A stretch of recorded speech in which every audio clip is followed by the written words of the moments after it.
Christmas horror series continues, and this time we're gonna do Krampus, or how do you pronounce it? I don't know, but hey, today found out here on Two Geeks and a Microphone.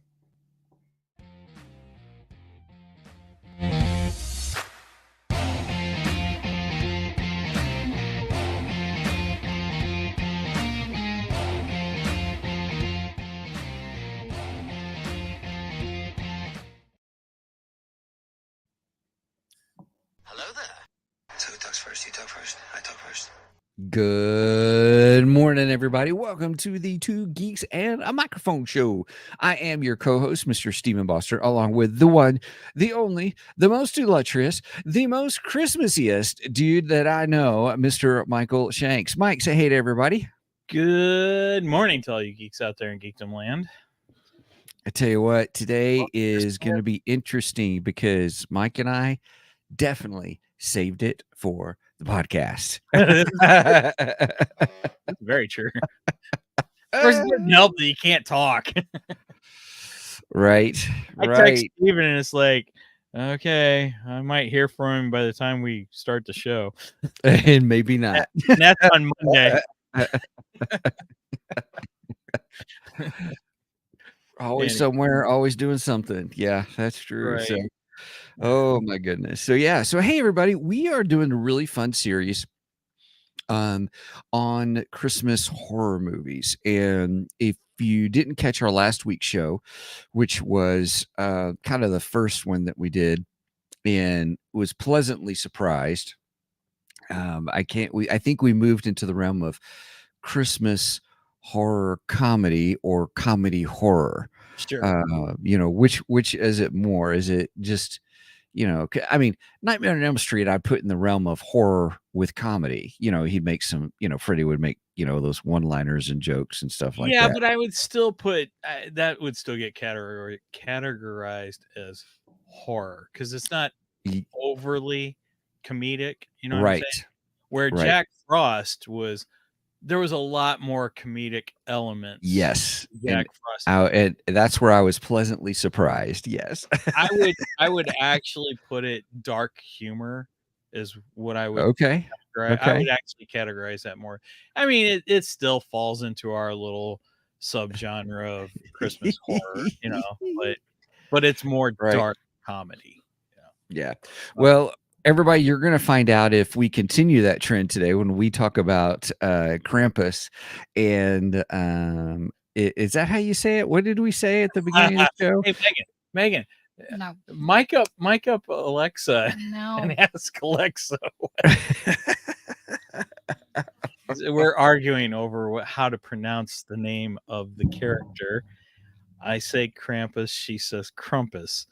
I still think it's Krampus or a Krampus, or I don't know. Who knows?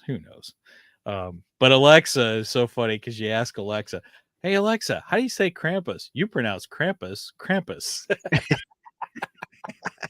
Well, thank you. All right. Well, we'll deep dive more into that, everybody, here in just a few minutes. But we're going to go ahead and get into our geeky news for the day. All right.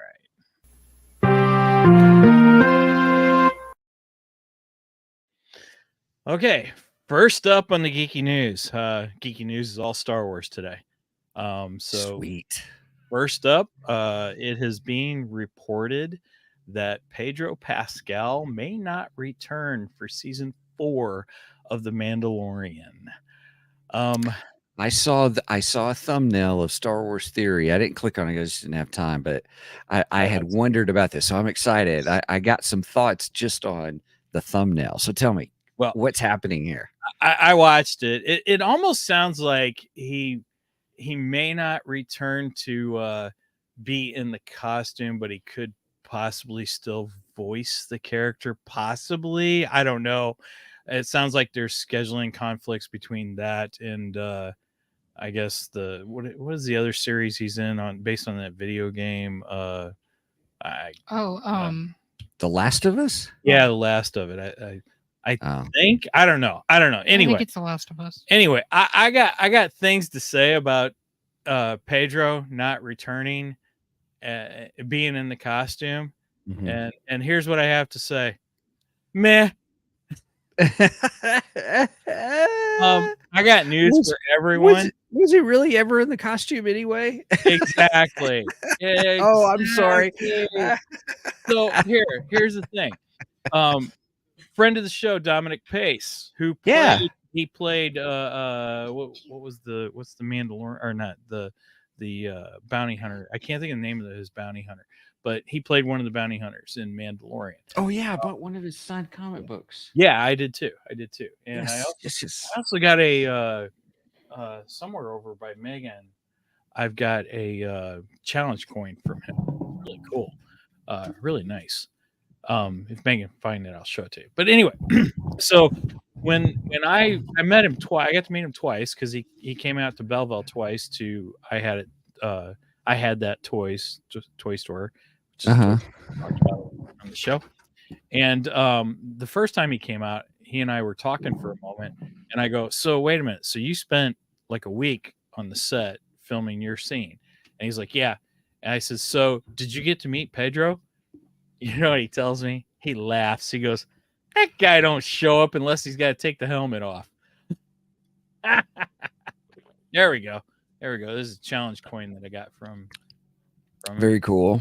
Yeah, it's very nice. It's really cool. That is. What was But he? yeah, It's gonna drive me crazy now. what's that? He played Oh, okay. You're looking up the name of the character. Gecko. That's right. Yeah, it's on the coin. There we go. Gecko. So yeah, I asked him. I was like, Thank "So you. did you get to meet Pedro?" And he laughed. He goes, "That guy don't show up unless they have to take the mask off. That's the only time he's there." So, it's like, who cares if he's not in the costume? They can put anybody in a freaking costume, and they quite have. well, actually, they didn't put just anybody. They put the grandson of Clint Eastwood in the costume, and that's where the walk comes from. So really, who cares about Pedro as long as we got I him? had no idea about that. Yeah. So he kind of mimics Clint Eastwood's walk, and that's what you're seeing. That's the iconic walk right there. Pedro's not doing that, so who cares? I'm sorry, I don't care. And to be honest, I don't need him without his helmet. To me, it was more mysterious when we didn't know what his face looked like. So that was the original idea of Boba Fett, that we didn't know who he was. That's what made him intriguing to all of us fans, is we didn't know who this mysterious bounty hunter was. He's supposed to be such a badass, and so on and so forth. And then Mando is basically the Boba Fett that we wanted, and then they take his helmet off. And then there was all this supposed controversy of Pedro wanting more time without the helmet, and refusing to be there. Well, refusing to be there. He wasn't there to begin with. So I say, to that news, I say, meh. Who cares? Right. Moving right along. Moving right along. Da, da, da, da, da. We should do that as an audio clip from the Muppet movie. Yeah, we might get copyrighted for that. But anyway. Okay. So the next one I wanted to bring up is also Star Wars news. Taika Waititi, who was IG-11 in The Mandalorian, by the way. He also, I think, directed one episode of The Mandalorian. He has directed the last two Thor movies, whether you like them or not. I actually hate them. You hate both of them? No, excuse me. I hated the last one. See, Love and Thunder. I liked Love and Thunder. I thought it was. I hated Love and Thunder. I know it's got a lot of people that hate it, but I don't know. I thought it was fun. I liked it. Now I hated it. Jeez, wow. Anyway, so sorry. Go ahead. I apologize. Supposed to get one of the new upcoming Star Wars movies, and he quote unquote jokingly said, "Star Wars fans, I'm going to piss off Star Wars fans." Why do we keep doing this? Mhm. I don't understand this. What? Why do you purposely look for directors who want to antagonize the fans? I don't understand it. Mhm. We had Rowan Johnson, who did The Last Jedi, and he even stated, I like my movies to piss off the audience, where half the audience hates the movie and half the audience. I don't understand how you still are making movies. That to me makes no sense. The idea of making a movie is selling tickets so you make Mhm. money, and I don't understand this. And why do we put these people in charge of Star Wars movies? I don't get it. What in the world are they doing over there? Do they just want to wreck the franchise? Is that the point? I mean, they're doing a damn good job of that already. They don't need much help there. But when you purposely put in directors who make statements like that, and maybe he's joking, and maybe it's going to be a fabulous movie. I don't know, but it makes me sit here and go, well, why do I want to go see your movie then? If Mhm. it's if Mhm. you are just purposely going to make a film to piss me off as a Star Wars fan, why do I want to go see it? Mhm. I don't know. That's why I wanted to bring it up, because it makes me angry. Yeah.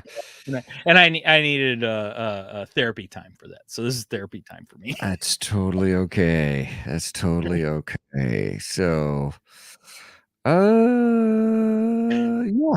I have no desire to see a Taika Waititi Star Wars film. None whatsoever. And If even after that, I really don't care.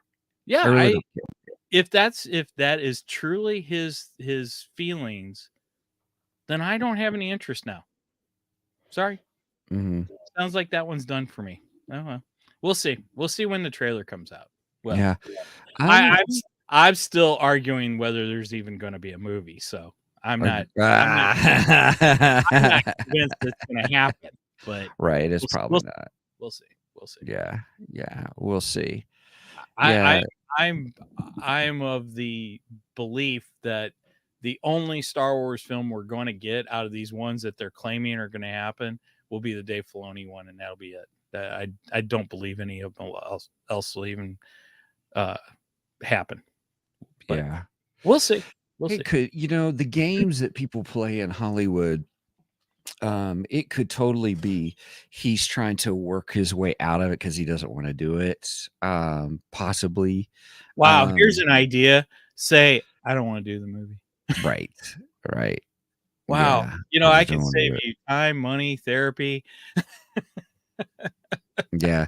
It could be that. Uh, I don't know what's going on. I'm just like a lot of other people with Star Wars and stuff like that. And I'm just I don't want to say we're oversaturated or anything, but I just want good storytelling. I I don't agree. I I want I don't I the reason I really did not like Thor Love and Thunder was he reduced the character of Thor into a comedic doofus kind of well, a thing. yeah, And I but I the could the argued that it already happened to the character though, honestly. there was a difference between a literalist and a doofus. The the concept of literalist for me was, okay, he took things a little literally, and that was the comedic element.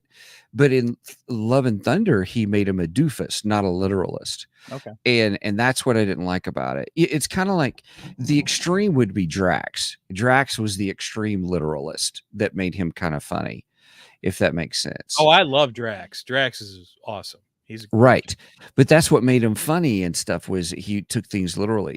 Thor was the same way. Oh, wait a In minute, wait a minute. You're saying okay, I think I'm understanding what you're saying. So Drax, he's not he's not so much dumb. It's just he he doesn't understand things, and he speaks his mind the way he sees them, and it kind of comes off like he's dumb, but he's not really dumb. he's not really Right. dumb. Gotcha. Where Right. Thor, on the other hand, and at least in you're saying in Love and Thunder, Thor was just dumb. Thor was just dumb in Love and Thunder. Yeah. Got The uniqueness of the Thor series was just the whole aspect that here's someone it was the out of place and didn't understand and know, and that was the comedic element kind of Well, a I thing. think he went with the stereotypical, big strong guy is the dumb guy. Yeah. That's what he Yeah. went with. The, The stereotypical. the reason I really love Ragnarok was because he was coming to terms with who he was and his role. I didn't like the fat Thor thing, but the whole thing on the fight on the bridge is like my ultimate favorite of the movie fights of Marvel. My favorite part of Ragnarok is when Hulk comes in and Thor's like, "Hey, I know this guy. I worked with this guy." Oh, right. Yeah, he's a Yeah. friend from work. Right. That was great. I love that. It was good. Yeah. I So don't know. See, I still enjoyed Love and Thunder though. Loki is better than Thor. did you finish the series? Yes. Okay. All right. We'll have to do an episode on Loki. We'll save it for the podcast. Gotcha. Okay. I don't want to give things away, especially in a non-Loki episode. But Okay. Cool beans. I would like to do an episode on probably sometime in December. Sure. Okay. So, anyway, Taika Waititi, Star Wars. I don't really give a rip. at the moment I don't, and I care even less after that statement. I have a suggestion You have a suggestion of when you should do the Loki. Oh, I forget. Megan's going to Canada in December, so has nothing to do with my suggestion. And Megan's going to want to be on the Loki episode. I have a suggestion. If you're wanting to do it in December, you should do it on the 16th because it's a Saturday. Okay. And it's Loki's birthday. Well, and we do episodes on Saturdays. So. I know, that's why I said it would work. But it's so Loki's you say birthday. Loki's birthday is on the 16th. Yes. Loki or Tom Hiddleston? Loki. Okay. All right. We'll plan Loki for the 16th. That's fine. I don't know if it's Marvel's Loki's or if it's good. considered. You just helped us get part of December done. So Right we can start planning December. All right, let's move on to Geek Dark. I'm good. Let's do it. Control with the radar, sir. What's wrong with it? I've lost the bleeps, I've lost the sweeps, and I've lost the creeps. The what? The what? And the what? You know, the bleeps, the sweeps, and the creeps. That's not all he's lost. All right. I have one thing on my Geek Dark plate. Okay. So the Doctor Who 60th anniversary is coming up this week. Technically next week. It'll be this coming Friday after Thanksgiving. It will be the first part of 4 episodes, I believe, where David Tennant, the 10th Doctor, is returning as the 14th Doctor. New boss, same as the old boss. But anyway, one of my favorite quote one of my favorite rock bands, which happens to be a British band, which happens to be named The Who. Anyway, everything in this got to connect, right? So yes, David Tennant is coming back, and David Tennant is amazing. He is a fantastic Doctor, and I'm looking forward to him being back behind the Council of the TARDIS. So every year over in Britain, they do a like a marathon or do a charity thing, and it's called Children in Need. And Doctor Who tends to do episodes, special short episodes. They're usually about 10 minutes long for Children in Need, and they filmed a special one for the upcoming series to kind of promote the upcoming series. And the funny thing is, the great thing is, the Doctor accidentally goes back in time to, you're probably not going to understand this because you're not a Doctor Who fan, but That's right, he goes back into time to, quote unquote, the genesis of the Daleks, which happens to be a Tom Baker episode, one of the best Doctor Who episodes, with the genuine autical Tom Baker. Would you like a jelly bean, baby? jelly baby. Messed that up. Sorry. Anyway, You'll fix it in post. We'll fix it in post. So anyway, he goes back in time, and basically you meet Davros before Davros became the monster that we know him as in the season, and basically kind of sort of names the Daleks, which is pretty funny. I won't give away the whole episode. Go watch it on YouTube. It is really good. It's about 10 minutes long, I think. Really funny. And if you're a Doctor Who fan, definitely check it out. And if you're a David Tennant fan, you can't miss it. You have to watch it. So that's my Geekdar, Doctor Who. Right on. My Geekdar is Netflix had a new show come out called Blue Eye Samurai. And it's kind of an anime. Well, it is anime kind of a thing. The storytelling in it actually is really good. Now, it is adult. There's no doubt about it. It's got your blood, gore, nudity, sex. I mean, it's just wow. I was like, what? Well, it's true anime then, right? Right. Yet the storytelling is really good. It tells the story of this woman who was rejected. She lived in Japan. She was considered a half-breed because she was half Japanese, half white. And so she's kind of rejected, and there's a time period where, no one who is white was allowed on the island. They kind of cut themselves off, and it's that kind of time period in history. But it's how she becomes a swordsman, not only a swordsman, but she becomes a sword maker, or she understands. She gets taken in by a blind swordsmaker, and then how she becomes a master swordsman, and she's on this journey to find these 4 white men, and she's going to kill them. So, and one you think is her father or something like that. And that's okay. But it's just kind of her journey and where she's coming from, and how sometimes she's ruthless, and is she really a samurai or not, kind of a thing. It was intriguing series to watch. I enjoyed it. By the time I got to the end of it, I was Steven skipping stuff. I'm like, yeah, okay. I didn't like the ending to the series. Okay. But I liked the journey to get to the ending, and then the last episode was a good episode. But just how they're doing it to continue the series, kind of a thing. I was like, yeah, so Gotcha. it was kind of like whatever. It kind of fizzled out then. It fizzled right at the very end. The last That's a bummer. Fizzled, yeah. Bummer. Okay. So I guess we're not covering that on the show then. Nah, there's no need. Okay. Nope. All right. It's not show worthy. It's good storytelling, no doubt about it.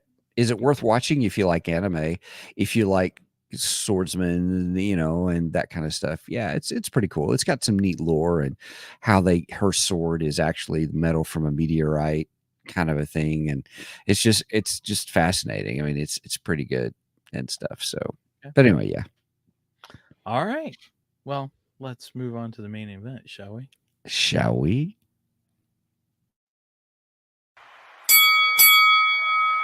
It's time for the main event.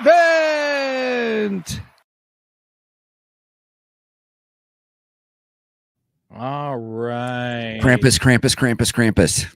That's how you say it. Krampus. Before we get into the main event, I did want to mention that next week we will definitely be having a crossover with our friends from 3 Geeky Dads. Unfortunately, I believe Derek is not going to be able to be with us, but as far as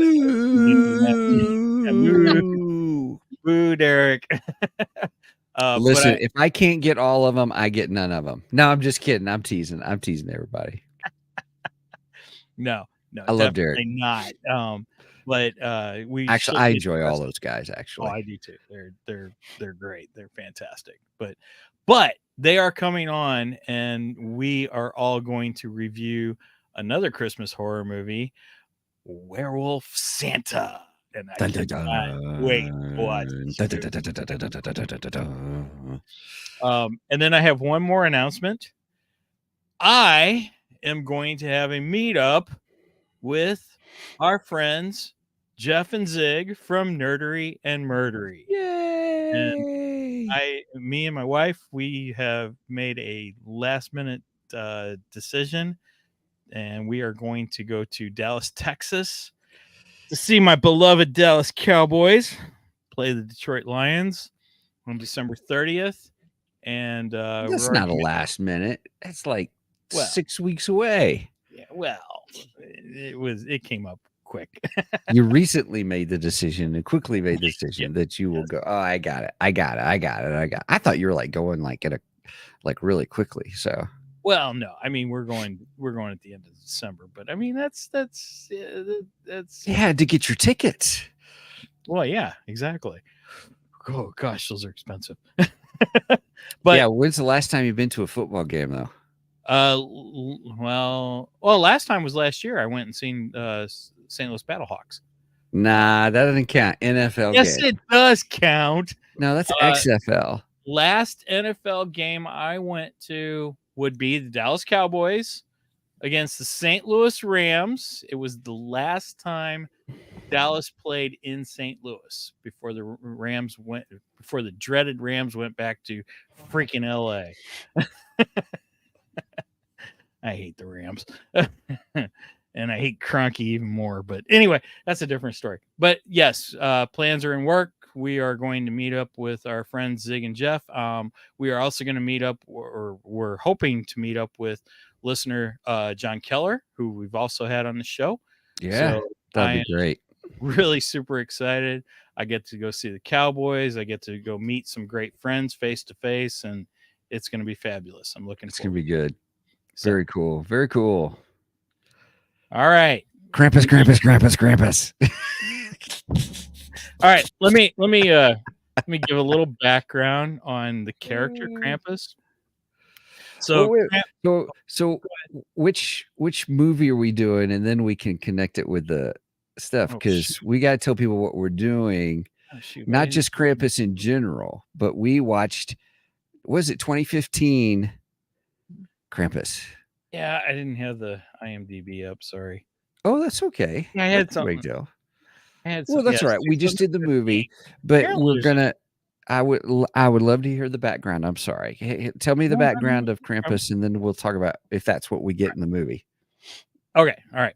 So Krampus is a figure from the what? Nothing. Hey, what was your score?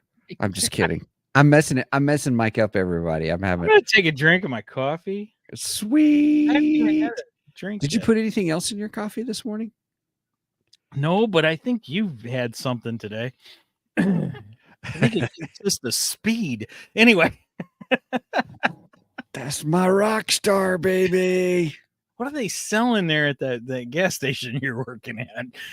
Anyhow, Krampus is a figure from the Alpine folklore. I can't talk this morning.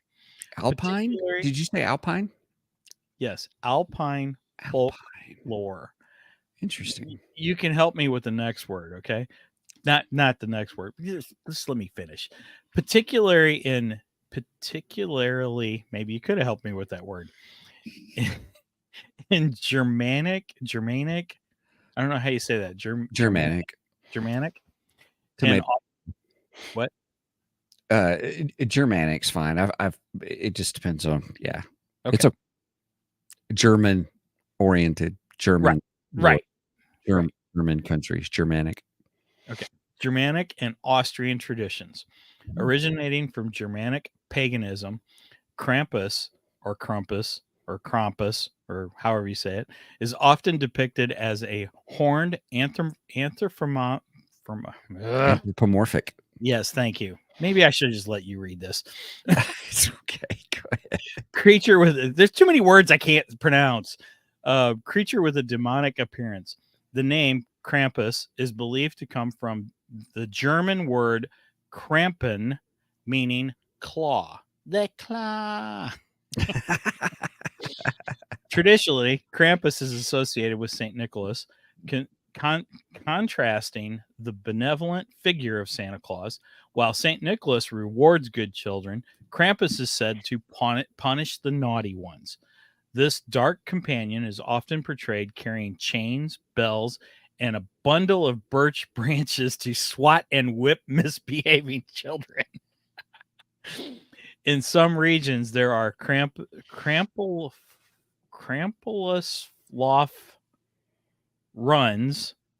runs, events where people dress up as Krampus, participate in parades, and revel in the festivities, yet eerie atmosphere.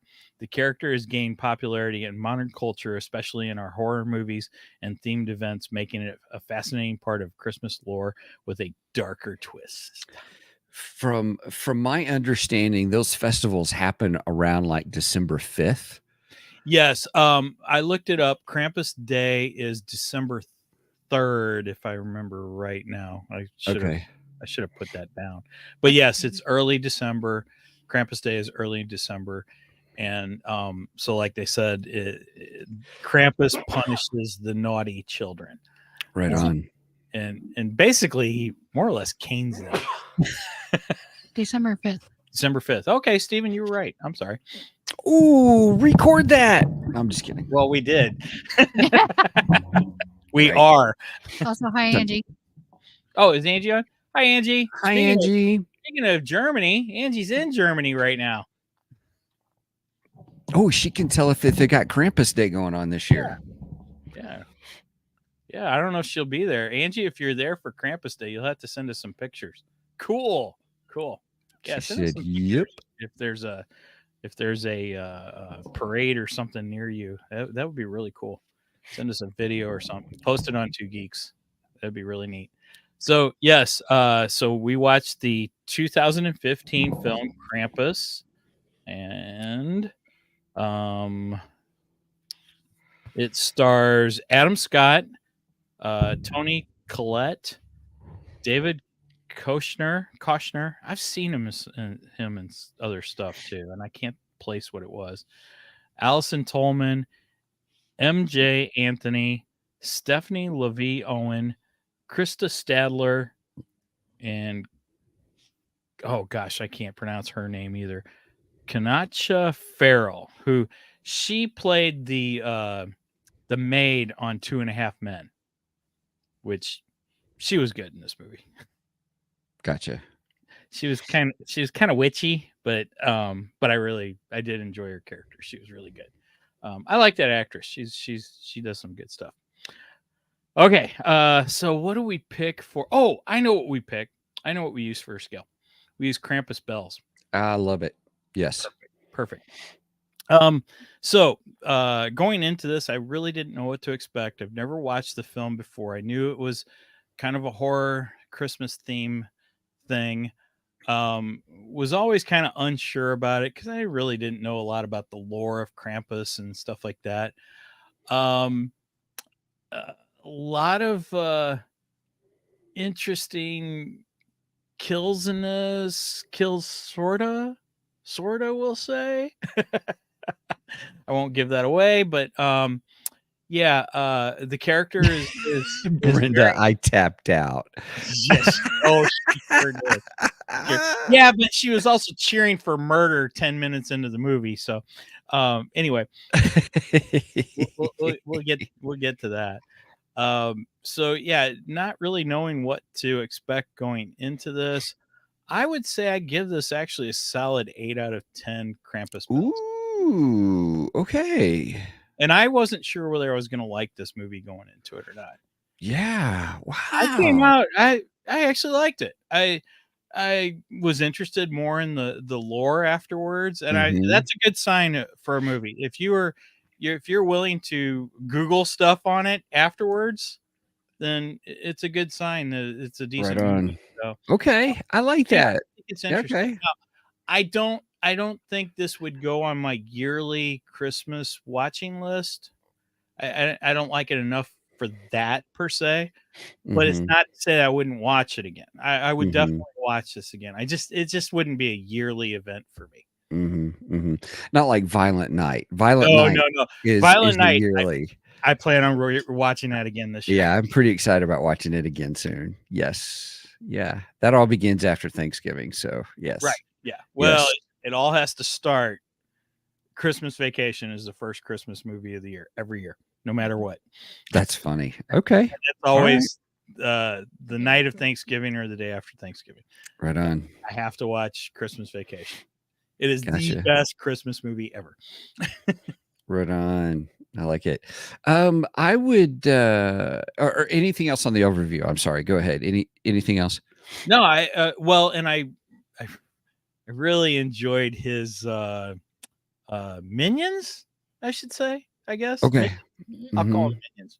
I really enjoyed the minions. They were unique. Some of them were really unique. Some were very unique. Yes. Yes. And very fun, actually. Gotcha. Yes. Yeah.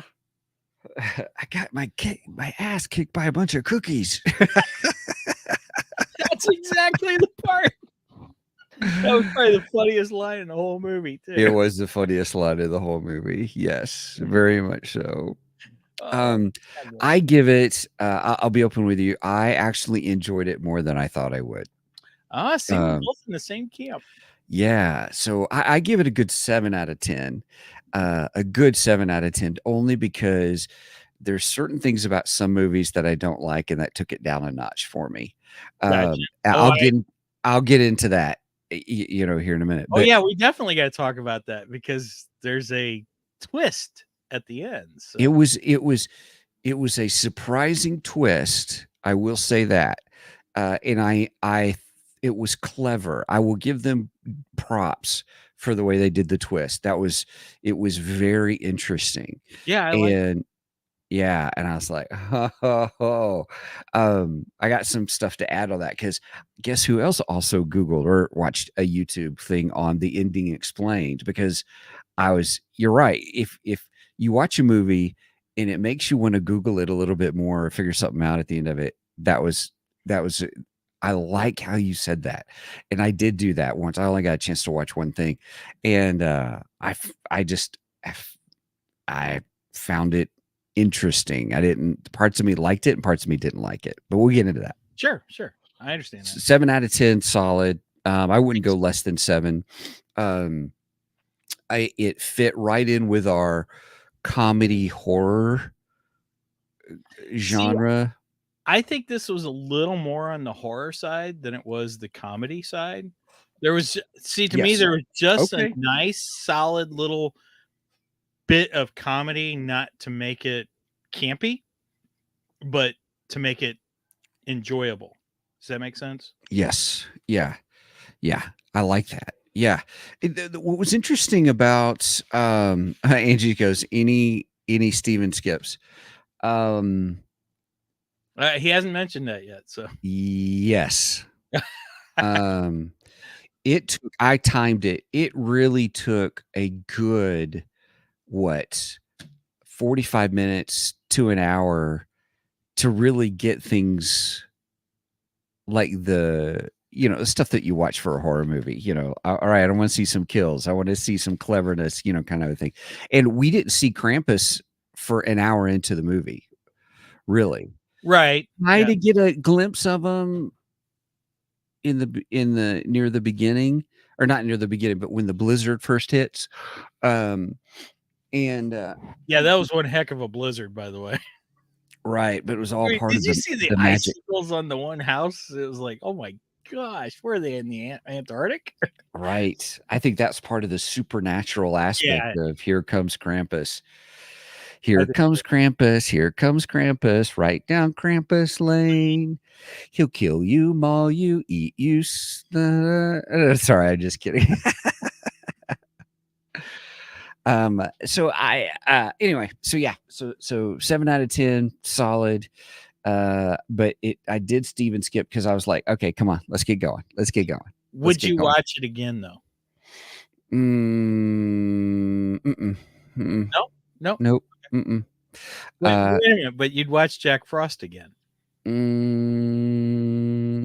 Did I say I'd watch Jack Frost again? You said you would if you had friends who'd never seen it. Oh, okay. Yeah. Which I was the same way. If I had friends who'd never seen it, I'd watch it with them. Yeah. And I'd make sure I was drinking too. I highly recommend tequila for that one. Tequila and beer. Maybe some tacos. Ah, Man, I'm starting to make myself hungry. right. So, I will say, are we going into so we're finishing our overviews, right? Okay. Yeah, so we can head into spoilerific territory. Spoilerific territory, everybody. I thought the opening was the best opening for a movie of this type. It actually, the opening hooked me, where they were doing the credits and it's all the stuff about Christmas and people fighting over presents and the holiday deals. And I thought it set up a really good viewpoint. Friday. It really Yeah, right. Just like Black Friday. I thought it did a really nice setup on the concept of what has Christmas become. Oh, very good point. Yeah. And there is a deeper level to this movie. There really is. The more of a supernatural viewpoint on Christmas in the, from Oh dang, Steven's about to preach to us. if you lose the no. But if you lose the Christmas spirit, kind of a thing. If you've really lost what Christmas is all about, because it was very much it was setting up. I want people fighting over stuff, and it did bring back some. Joining us. Sorry. So what'd you say? I said bye, Angie. Thanks for joining us. Oh, bye, Angie. Just wanted to say bye to her. Yeah. Oh, have fun and journey. And don't get beaten by Krampus. Dun dun dun. Right. Anyway, go ahead. Sorry. No, I was just saying in the beginning, this concept of what has Christmas truly become and losing the Christmas spirit was a good theme, because we got that not only there at the beginning, but we saw the boy and his struggle with believing in Santa. And then we went back to the whole thing on the grandmother story, and we're introduced Christmas, which was I liked her character a lot too. I did too, and the whole claymation thing of her background was a nice touch, something a little different. Wasn't too hokey, but yet was retelling the story of her interaction with Krampus and having a Krampus bell, and at the same time giving us kind of the, especially for us Gen Xers, it gives us that feel of the old style, like Santa Claus and the Rudolph movie. Frosty the Snowman. Well done, good connect. That's probably why I liked it. Yeah, that's because we're Gen Xers, man. Something like that. The best generation. Whoop, whoop. Anyway.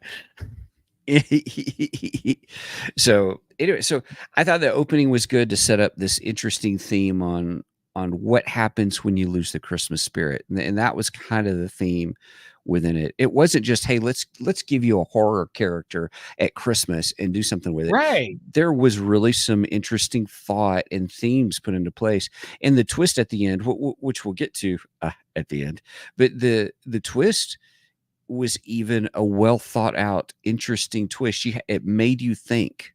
It really did. It made me think. I totally agree. I liked the twist. I thought it was a great way to end the film. And it was sort of a happy ending. Yeah. It was a happy ending with a warning. Let's put it that way. Mm-hmm. Happy ending with a warning, and I like that. I thought it was really good. Overall, I think this is actually a really good movie, and it's a weird combination, horror and Christmas. That no matter what, that's a strange combination, because I in the past I was not open to this kind of thing. I like horror films. I'm a huge fan of the Halloween franchise. I'm a big fan of Nightmare on Elm Street franchise.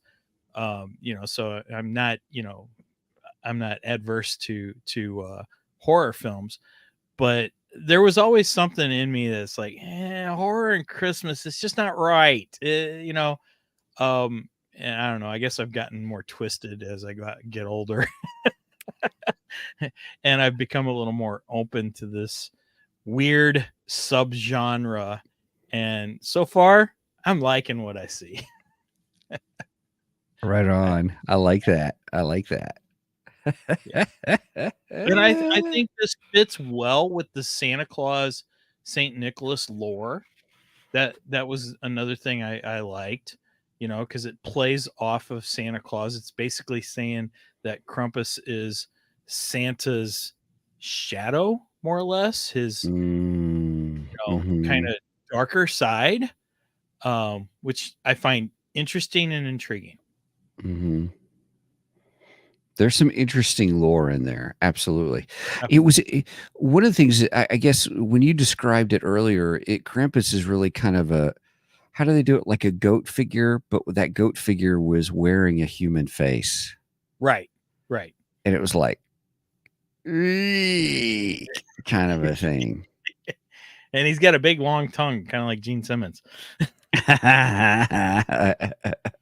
They got Gene Simmons to play the part. Awesome. Oh, that would have been awesome. I would have probably given it a 10 if Gene would have played Krampus, but that's funny. Yeah. So, what other favorite parts did you have within the movie? The gingerbread man. I just love the gingerbread man. That was so funny. So we get that first scene when the dad and the uncle go to the boyfriend's house because they're looking, the older daughter, she's wanting to go to her boyfriend's house who lives like 2 blocks away or something like that, and the dad's like, oh, go ahead, you know, and the mom's like, I don't know, the weather was crazy, insane. And that's, like you said, Steven, that's because Krampus was coming and it was all part of the magic. And, you know, is that magic or black magic? I don't know. Anyway. Right. But anyhow, so she leaves and unfortunately she gets killed on her way. Spoiler. Now, I was kind of like, wait a minute. Why are they killing her? She's not really a bad kid per se, you know? Mm-hmm. You know, I thought the same thing. I'm like, this is kind of weird. I don't know if I like this part of it. You know, I like to see the bad people get the comeuppance. Exactly. So yeah, like the cousins when they're being jerks and they start picking on Max, the son, who's pretty much the star of the movie. I was like, when they were picking on him at the table, I was like, you're dead. Oh, that's when Brenda starts cheering for murder. I can't wait till Krampus comes and kills you. That's what she said. Murder. I looked at her and go, wait a minute. You didn't want to watch this. Now you're cheering for murder. Okay. So anyway, so apparently my wife has a darker side too. But then when the murder starts happening, she goes, I'm out. She quit. She stopped. She went out of the room. She wouldn't watch no more. So she wasn't all up on the murder, I guess, after all. But so yeah, when they go over to the boyfriend's house looking for the daughter, I think her name was Beth, and then the house is like completely frozen over. I mean, the inside's all frozen. It's just crazy. And there is a gingerbread man, and he's got a knife through him, stabbed to the refrigerator. And there was a note attached to it. I don't remember what it said, and the uncle's like, this is one sadistic bastard. He killed the gingerbread man, which is great, you know. And then later we find out that the gingerbread men come to life and they start attacking, and like they're attacking the uncle. And one of them takes a bite out of the head of one of the gingerbread men, so he's running around with a bite out of his head. Yeah, so funny. I loved how you shoot. They were then when they exploded and they're on fire. Yeah, and he's got the shotgun and He's it blows it up. yeah. And then that one comes jumping at him, and he's just like, and he's out of shotgun shells, he's out of Yeah. ammo. And then all of a sudden, the dog out of nowhere jumps, leaps, and Yep. that was so freaking funny. I loved That it. was a great scene. It was just fun, kind of like, The most horrific scene though was the whole weird Jack in the Box big worm face, and then when you see it pop up and you see these feet going inside of it, you're like, "Ooh, he ate And the like the kids!" jaws open up and everything, kind of like Mhm. Predator or something, you know? Oh, Oh, yeah, it was very Predator-like, yeah. yeah. That thing was pretty freaking terrifying, actually. It was very terrifying. I think that thing was probably scarier looking than Krampus himself. Agreed. I thought that was that was the most horror item in there Yeah. that was like, "Ugh, ugh, ugh." I think I could deal with Krampus a lot more than I can deal with that big giant Jack in the Box demon thing, whatever the heck that is. Right. Right. Oh goodness. But yeah, that was a pretty intense part of the film. And then like when the kid gets pulled up the chimney, that was That highly was intense too. yeah. And that was great because the grandmother had said, "You make sure and keep the fire hot." And Uh-huh. the fire went out, and yeah, that's how Krampus was getting in. He was getting in by the chimney. That's crazy. Makes sense. Yeah. Oh, nice. 3 geeky dads watched Werewolf Santa. All right. We I'm need to gonna watch it this talk week. next I'm ready. week. I'm ready.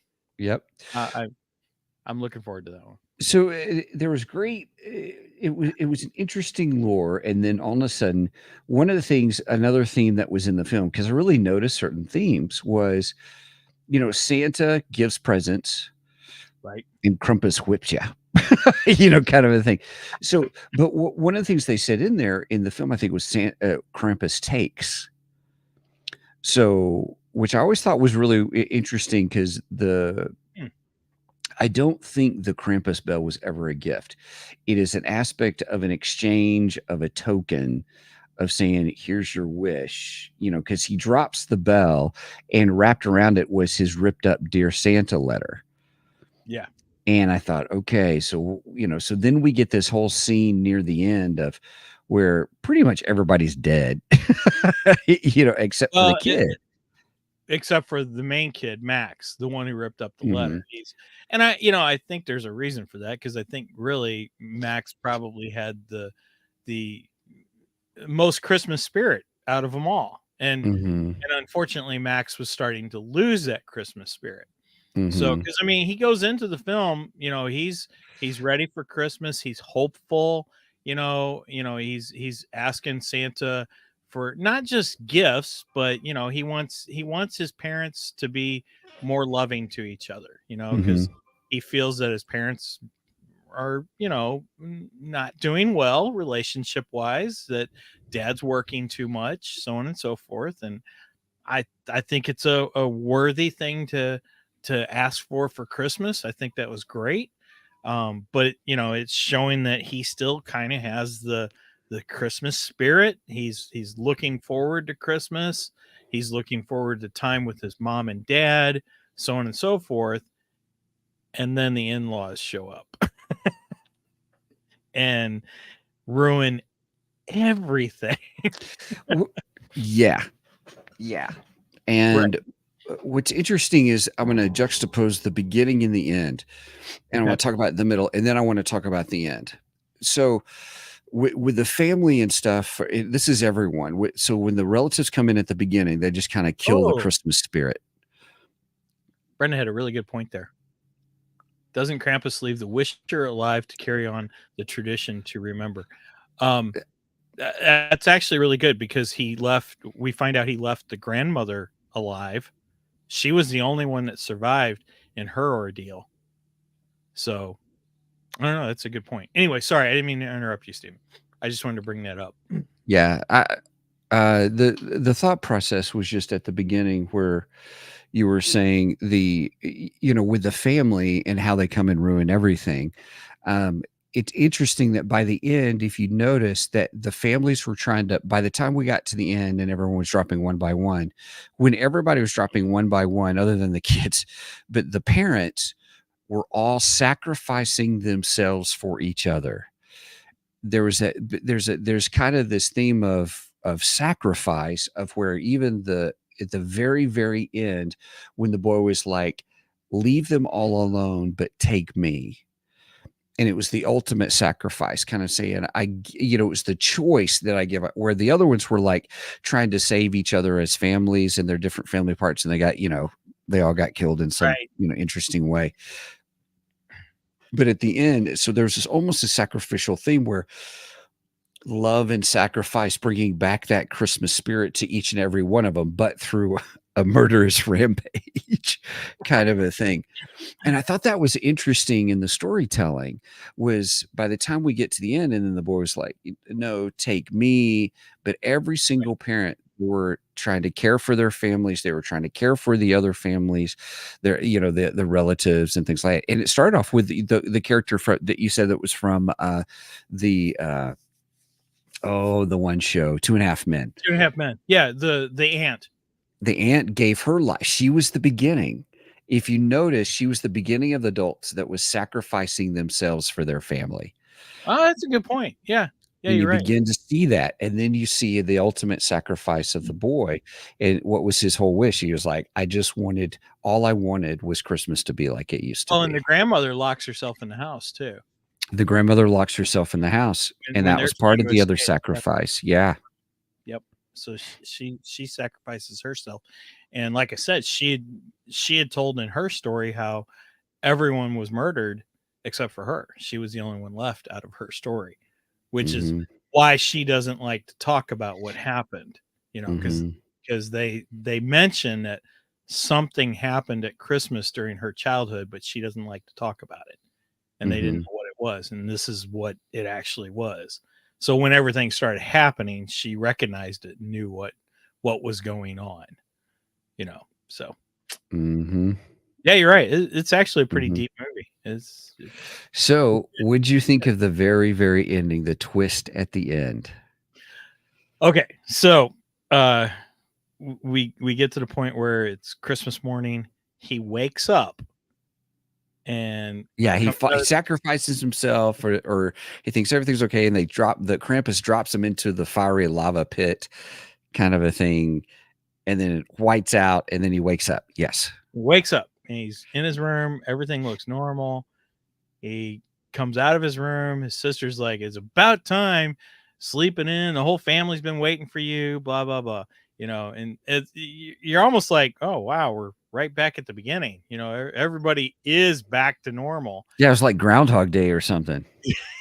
I love Groundhog Day, by the way. I know you do. Did you see the meme I put up? They should re-release Groundhog's Day as a new movie, but not tell anyone, and just re-release the original film. I wouldn't even be mad. That's funny. I missed that one. That's funny. It's a good one. Anyway, so yeah, he comes in, and I mean, at first the family's all kind of acting the same as they were, but you start to see slight differences. They're not quite as mean as they were in the beginning, like his cousins, they're still annoying, but they're not annoying to where they're the point of being bullies. You know what I mean? Where in the beginning they were nothing but bullies, and at this point they're just like, yeah, you're my annoying cousins. Okay. All right. That kind of thing. So you could tell there's a slight difference in the family, but it's not enough to make you feel like it's out of place. And so then they start giving gifts and stuff. And then he opens up a gift, and the gift is the Krampus bell. And he looks at it, and as soon as he looks at it, he starts to remember everything that happened.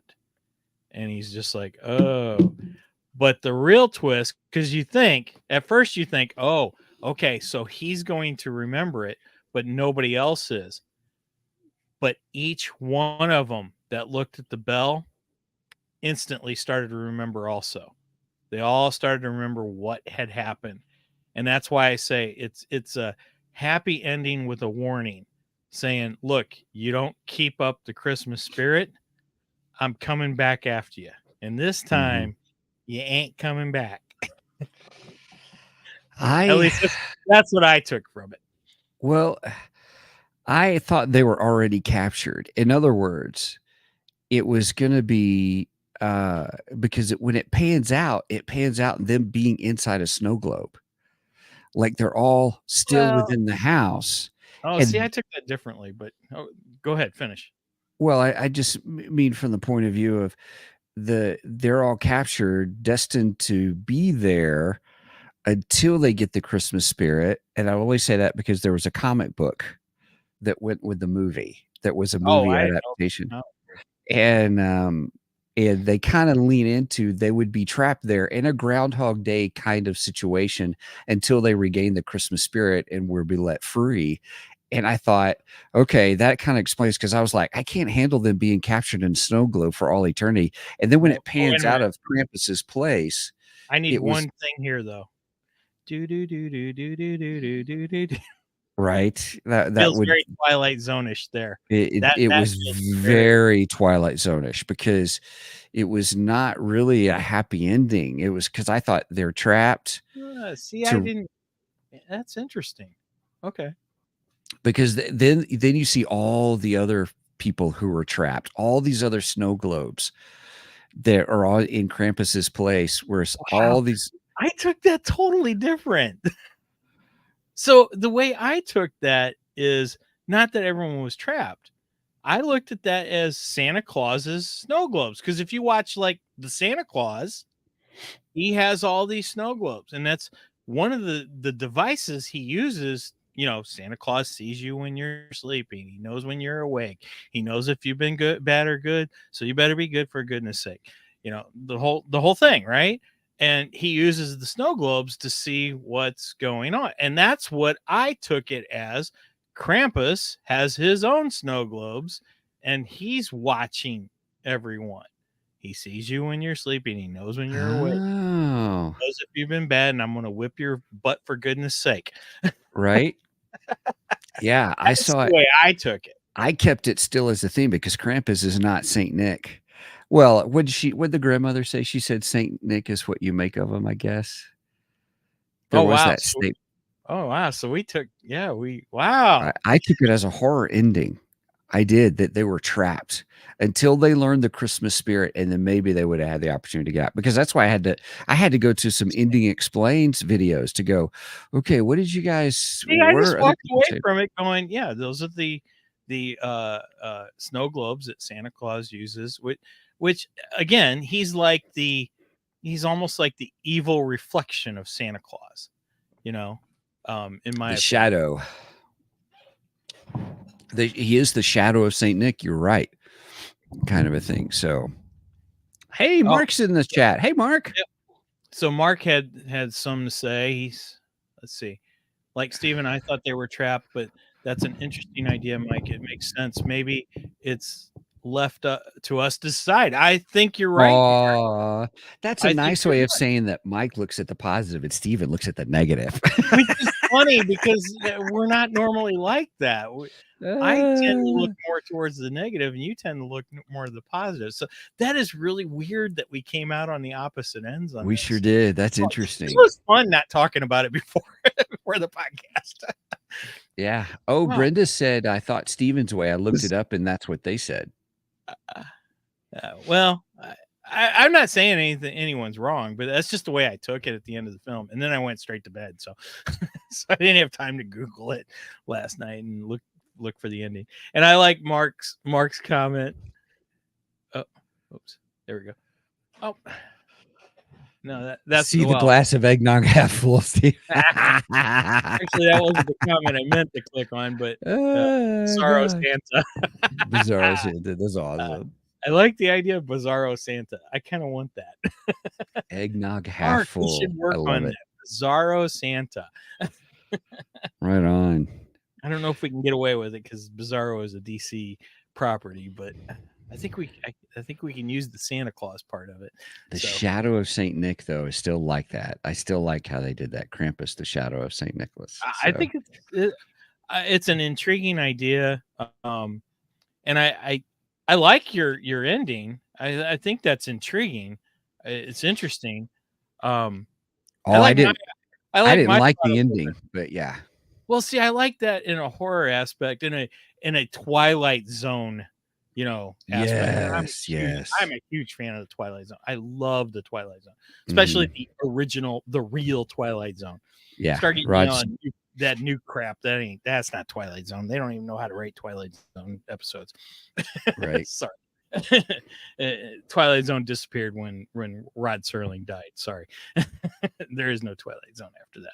Well, the movie's okay. The movie's good because that mimicked the original series. But yeah. Anyway, so yeah, I like it in that I like your idea in that aspect, but I also like my idea that it's just Krampus watching over people.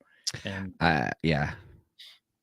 So, I like that much more better. Much more better. Right Cheers. On. Cheers.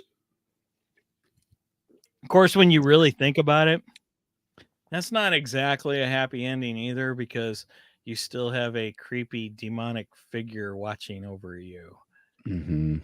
And he knows when you're awake and he knows when you sleep. Mm-hmm. So yeah, so it may not be as happy ending as I may have portrayed it to be, but in the end, I like to think of this as the family was given a second chance and a warning. You do it again, I'm coming after you, but this time it sticks. Yeah. So anyway. Mark, his last statement. Mark, you do not know how apropos that statement is, because we started the show laughing about Alexa listening. That is so funny. Oh, okay. Yeah. Now it's Alexa. Okay, I didn't get that at first. She hears you when you're sleeping. She hears you when you snore. She hears you when you're up and out the door. Oh, Alexa is coming listening to you. She goodness. Puts commercials on your Facebook page. Right. Oh my goodness. That is so true. I'm surprised Alexa didn't come on. Alexa, can you hear me? I'm here. I listen once I hear the wake word. Ask her how to say Krampus. Alexa, how do you say Krampus?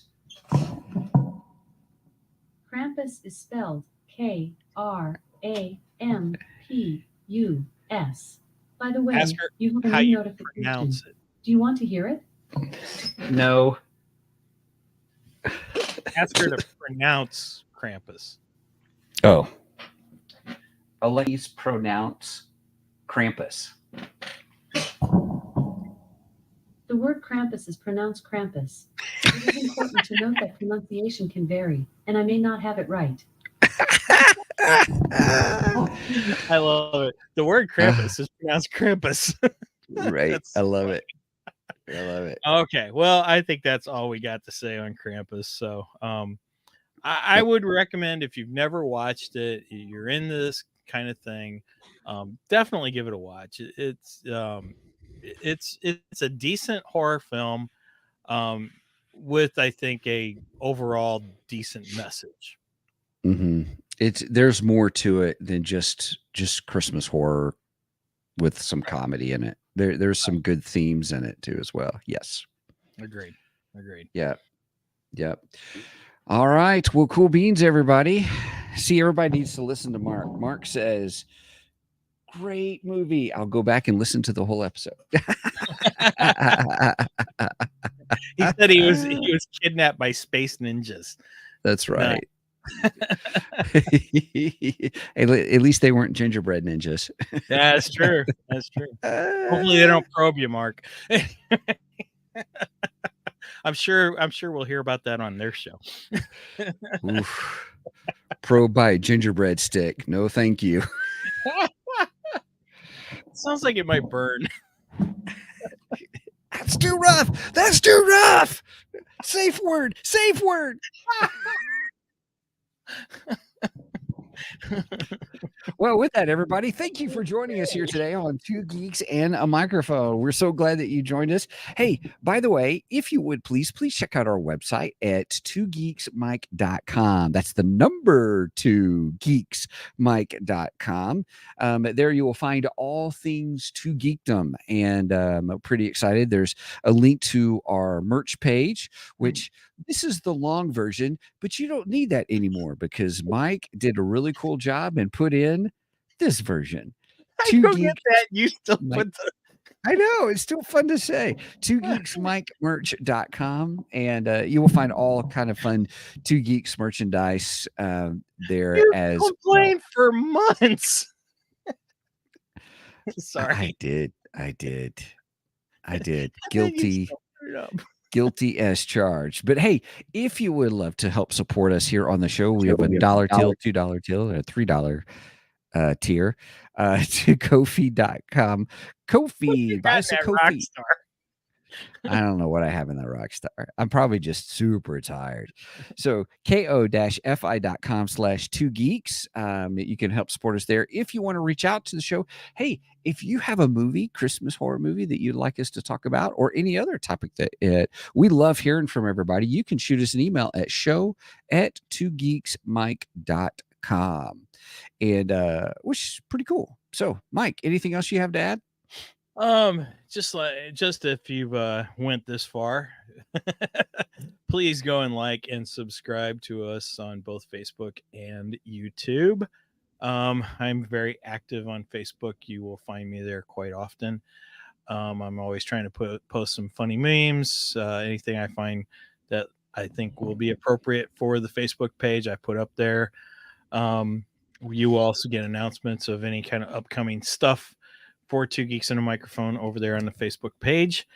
And as far as YouTube goes, please like and subscribe over there. Make sure you give the bell a tickle.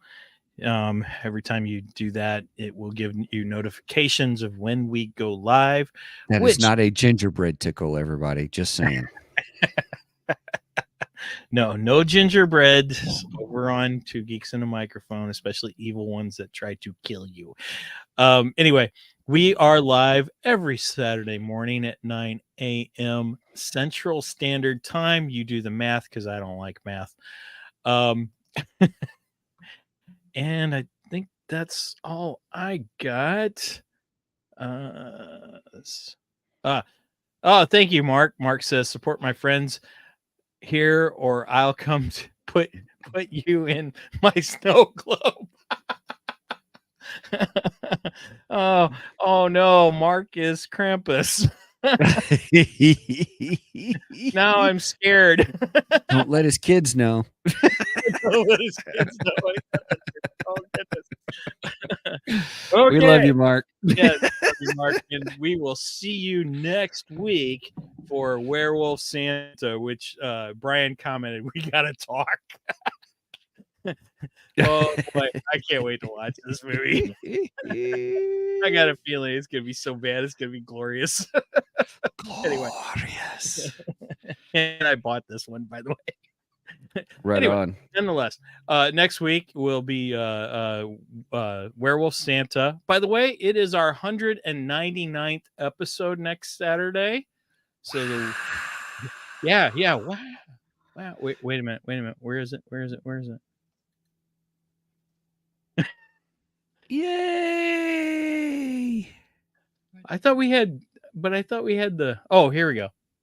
Wow. That's the one I was looking for.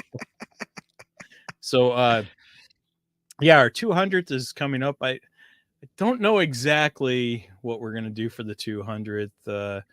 I mean, it will still be in our Christmas horror theme, I believe, but we might try and do some little surprises here or there. We'll see what we can do. Sounds like anyway. a plan. I don't have a outro saying for this other than I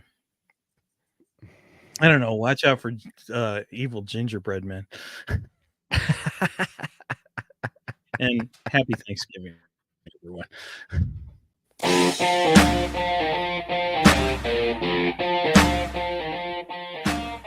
Thank you for joining us today on the Two Geeks and a Microphone podcast.